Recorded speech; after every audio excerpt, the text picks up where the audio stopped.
All right, Coach, whenever you're ready, we'll start with you and open up the questions. All right. Well, I'm excited for our guys this week. You know, we get. I'm looking forward to tomorrow morning. We get our group back together again and get put more focus on this game. And it's there's a lot going in this one. And then I think that our guys are excited about. We're excited about the opportunity that's going to be up in front of us. And there's a lot that we have the ability to get done. I mean, one thing. I mean, it's the last time this group of people is ever going to be together again. That's it. So there's a whole lot on that regard. There's some guys that are going to play their last college football game. They want to get everything they can out of it. We're getting to play a rival game again, and we beat them the last time. So you want like the Dickens to be able to do that twice, and that means you get the opportunity to own it. And it also gives us the opportunity to be the Pac champions, and that means a hell of a lot, in my opinion. And that's where our guys are going to go about it. We're excited as hell to go up there and get after it. And how's that for an intro? Y'all ready to roll? Yes, sir. Coach, how did you guys really spend the bye week? Was that just giving the guys a little bit of rest coming into this one, or has game prep been kind of priority? Well, there was a lot of both, and so what I mean by that, very important that we need to get bodies feeling good. It's this time of the year, everybody in the country is dealing with it, so that's nothing new. So therefore, having the opportunity to have a bye week, I thought was good. So we were very careful about how much banging we did. We want their bodies to feel. They should feel better going into this game than they have in quite a while. That was the goal. Also have their minds ready to go and have that be an advantage to them, so they're fresh and ready to compete with one another again for the chance to go be a champion. And then obviously being able to take advantage of the time to get some things going. So we had the opportunity to get some great work done on the field. Their bodies are feeling better than they would have if we'd been through a normal game week and played again yesterday or Saturday. So we want to make sure that worked to our advantage, and then now we need to go unleash it. It's been a while since the Tulsa game, obviously, but what did you make of Tristan's performance in that fourth quarter? Oh, they did a hell of a job. What'd you think? He looked good, didn't he? Yeah, I was good. I was excited for him. That was awesome. What led to the decision to make that change there in the fourth? Well, it was like we've kind of been trying to work those quarterbacks throughout the course of the year, and we weren't having a lot of success, and tried a new hand there at that point in time, and thought it was a good thing. Will he start this weekend? What's that? Will he start this weekend? Who? Tristan. At quarterback? Man, y'all gotta make up your mind. Y'all remember a few weeks back you asked me, was Jabari gonna start? Now you wanna know if Tristan's gonna start. We might start all three of them in this game, and that would be a unique personnel grouping. You could have a triple pass. So we'll have to see how that all works itself out. But I'd like to think that we're gonna get the chance to see those guys play. I'd also love to see all three of them in the backfield. That'd be kind of cool, wouldn't it? A different kind of ball. You obviously bring a lot of NFL experience to the table as well, and in that league, there's you're going to play a team twice, and it's rare at the college level. What's kind of the outlook prepping for a team that you've already faced, especially when you only have one game removed between them? Yeah, that was a normal way of life, because everybody in the division, you play a home and home, and that's kind of something that we talked about when we went into the game against them the first time. It's a cool situation that you get to go about, and so we've tried to approach it as a cool situation, and you got two teams that are going to know each other pretty well, and two teams that fought their tails off against each other the last time they were together. I think it's got the makings of being a hell of a game. It's going to be pretty cool.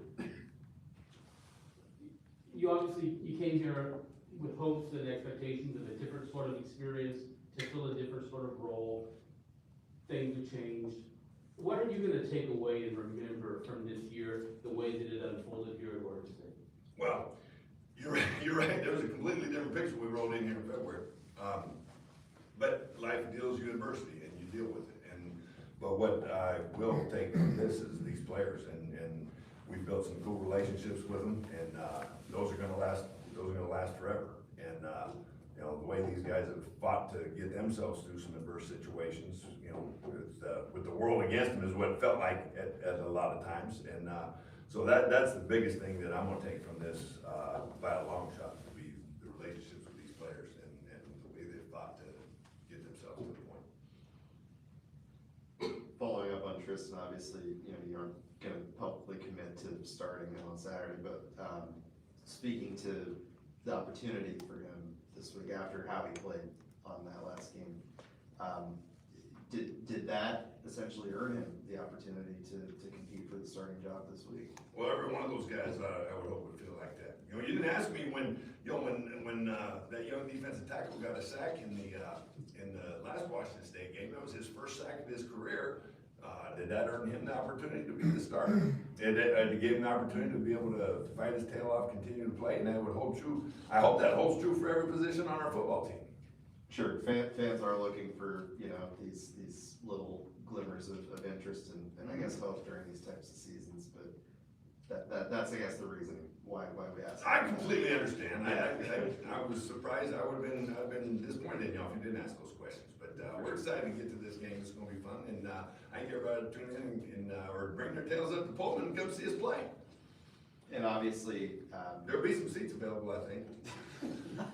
yeah, for sure. And to get the guys up for a game like this, to go out there and compete in the way that you guys are hoping that they do, what are you trying to instill message-wise this week to make sure of that? Well, a lot of it is how I started this thing, what it should mean, and what I think it does mean to each of these guys. It's the last chance they're going to get to play together. They've spent a ton of time working to make this be what they were, and it didn't play out the way that everybody had hoped that it would. They get one last chance to be able to compete together, to fight for one another again, to make plays, and each of them opportunities to make plays, the things that they can put on tape so they can either be invited to stay here or get invited to go to somebody's place in the portal.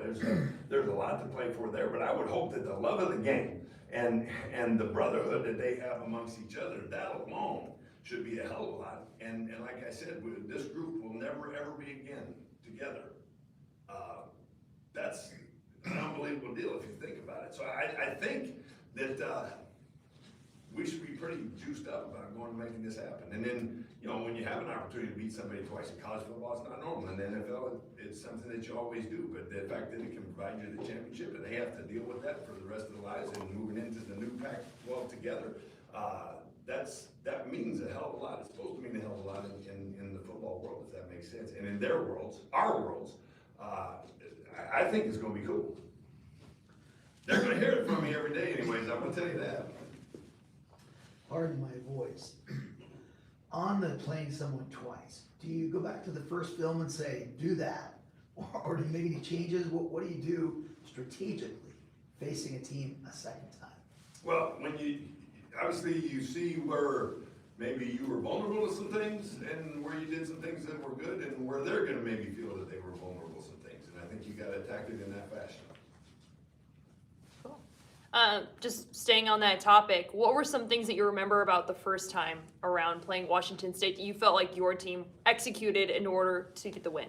Well, I thought the coolest thing of all in that game was the way they all fought together. All three phases of the game, the guys played their tails off. The offense was chopping wood, trying like hell to find a way to make something happen. They've got a good defense. They play well. They still play well. They're a good outfit there. They kept banging.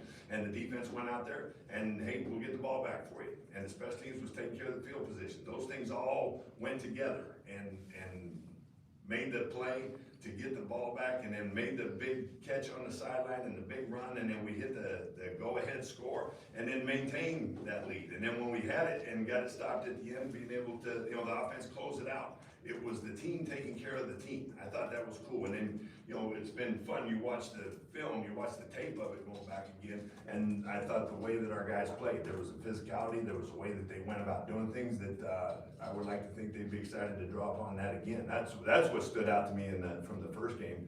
It was kind of a battle royale. It was pretty cool. Yeah, and going just back to the Tulsa game, you said in the post game that there are little nuggets of like good stuff and bad stuff.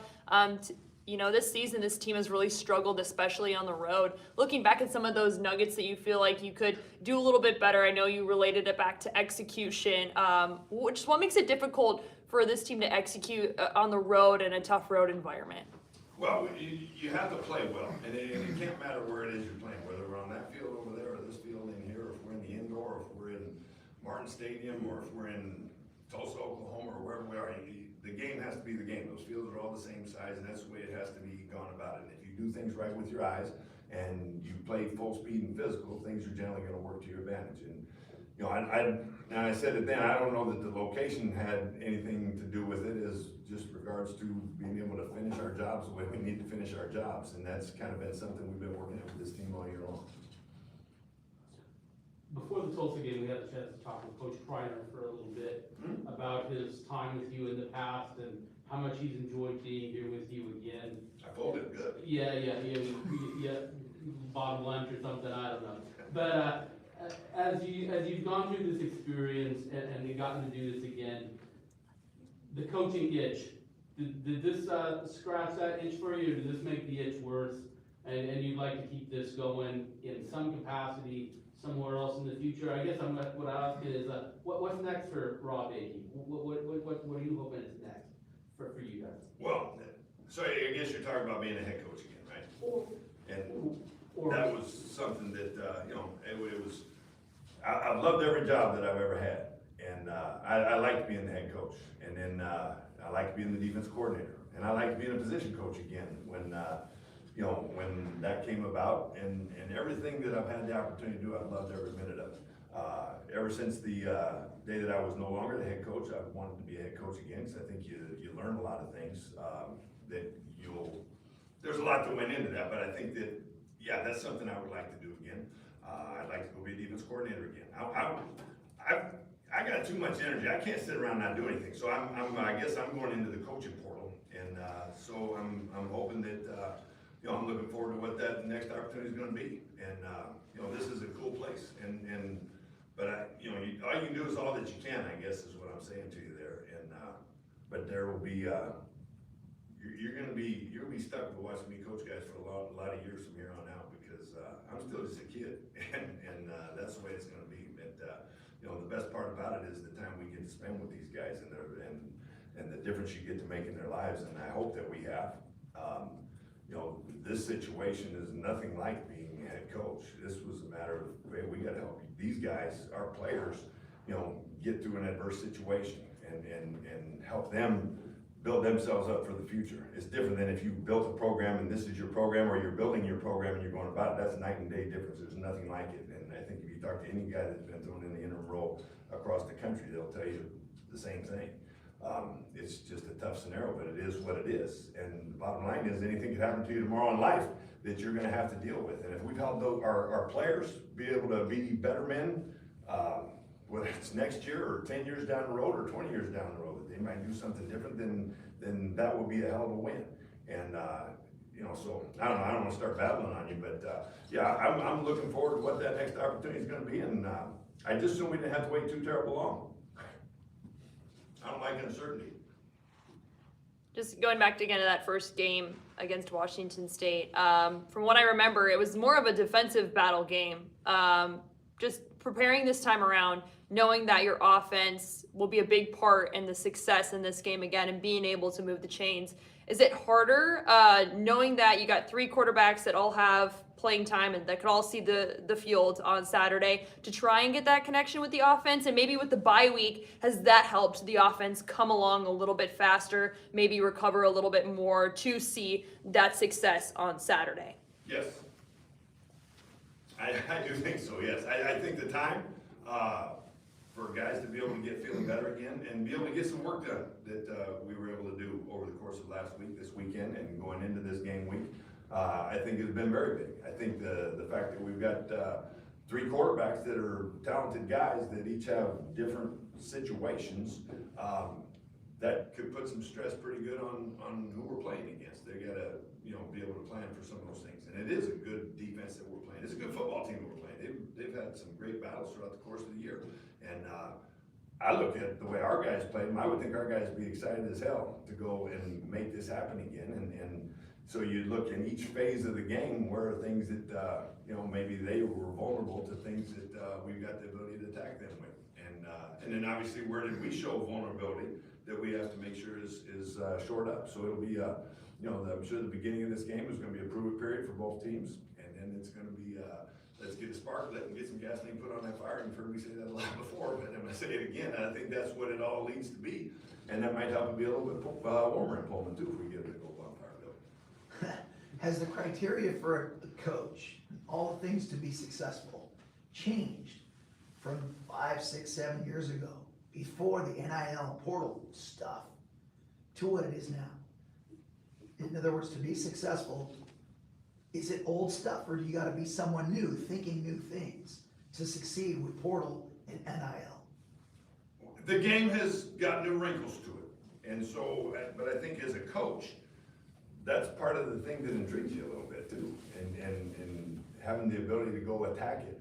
And you have to draw on more interest now to be able to help make some of those things happen. You gotta get, there's payrolls that are unbelievable at this point in time, but if you're fighting the same way the people that you're competing against are, then it still comes down to coaching and the relationships you build with those guys, and then being able to make things happen throughout the course of a game, if that makes sense.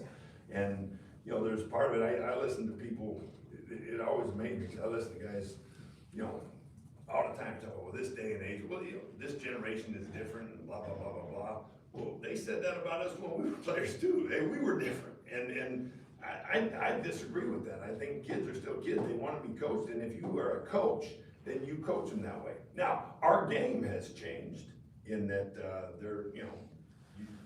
you could be developing somebody for somebody else that can pay them more money to go and play at that place. Well, when 3 years ago, that used to really irritate the hell out of me. And it just happens to be the game that we play. So you just have to do a great job of getting through that, get your players to be the best they can be, because that's what you're here for, to help them be the best them, right? And then at the end of the year, if somebody's able to do them something that you can't do for them, you gotta wish them well. And then you look at your roster and say, is the next guy ready to go? And we keep the young guys developing? Or do we have to get somebody in here that's got more experience, that's maybe able to compete a little bit better? And then that has to be unique to your roster, whoever you are, wherever you are, based on what you left and what you have behind it, if that makes sense. And I know there's a lot of guys that, you see guys, and some of these basketball coaches and some football guys that, they don't like the NIL and the portal and those things, and they've gotten out of it because it's just not the same, and it is different. But I mean, to me, you look at it, well, why not be one of the guys that can master it? And hey, here's how you attack this son of a gun, and you make it fit, because each place is unique to where it's at, and you're gonna see that you're gonna see that change again here in the next few years. If anybody listened to Coach Saban talk on Saturday, it has to get fixed. And so I'd like to be one of the guys that's making a difference in it than be one of those guys that's walking away from it. I don't get that. And so yes, it has changed, but it hasn't at the same time. If that make sense? Yeah. It's kind of a cool deal. It's a new challenge. You want new challenges. All right, Coach, thanks for your time. Thank y'all. Have a wonderful day.